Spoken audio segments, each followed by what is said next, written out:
في ناس، انا اسف ان انا هضرب مثال دمه خفيف بس وحش، يعني مش كل الناس هتضحك. بنبقى قاعدين في المعتكف مثلا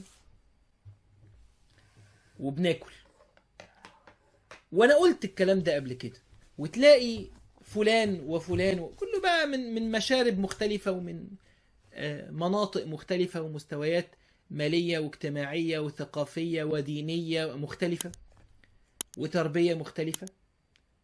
فواحنا قاعدين بناكل مثلا على الفطار او بنتسحر، ممكن تلاقي اللي بياكل بالشوكة والسكينة، بيتسحر بياكل الزبادي بقى بالشوكة والسكينة، يعني هو شديد الكدر البيكي، تمام.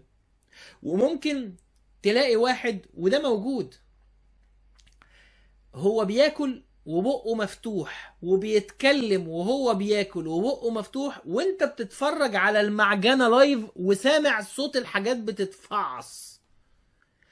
طبعا انت وهو مش حاسس ان هو بيعمل حاجة غلط خالص، هو حاسس انه بياكل عادي وبيتكلم مع الناس ولما كنا وبتاع، والشيخ الله يبارك له عمل واقف عنده وهو عمال يعمل كده وبتاع، وانت قاعد عايز تقول اقفل بقك شويه ربنا يكرمك. يعني بالله عليك، انا سامع اصوات صعبه وشايف مناظر مش طبيعيه، فلو سمحت حاول وممكن ده يتريق على التاني اللي هو بياكل بشكل ممكن منمق شويه، بغض النظر عن مساله التكلف الشديد، ولكن او مساله ان هو بياكل بطريقه غير مقبوله. ولكن هو ده قابل الشكل ده ليه؟ لانه متربي عليه، عاش وشافه وما استنكروش.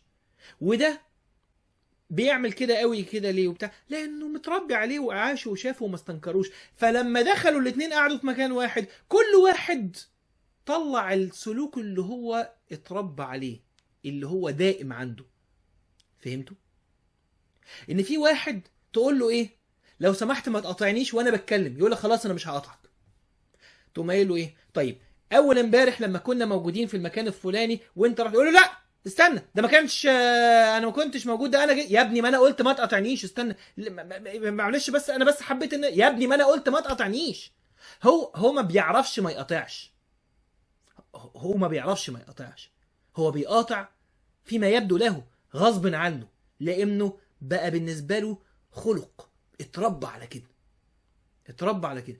وفي واحد تاني هنا هو خلقه خلق نبوي، ساكت لحد ما يخلص الكلام خالص، يسأل أفرغت يا أبا الوليد؟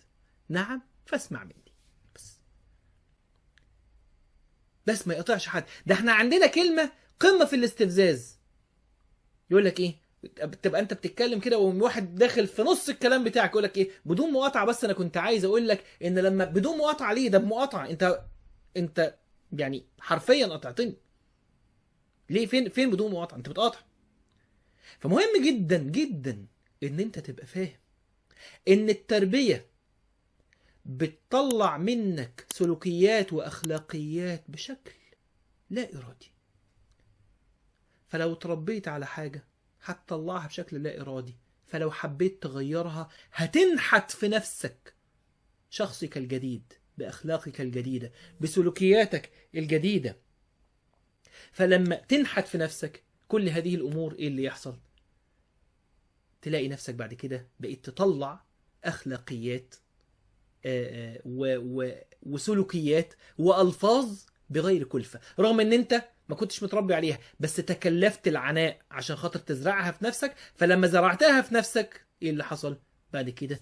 بقيت مختلف، وبقيت تطلع هذه الأخلاقيات والطباع والسلوك والألفاظ بغير كلفة.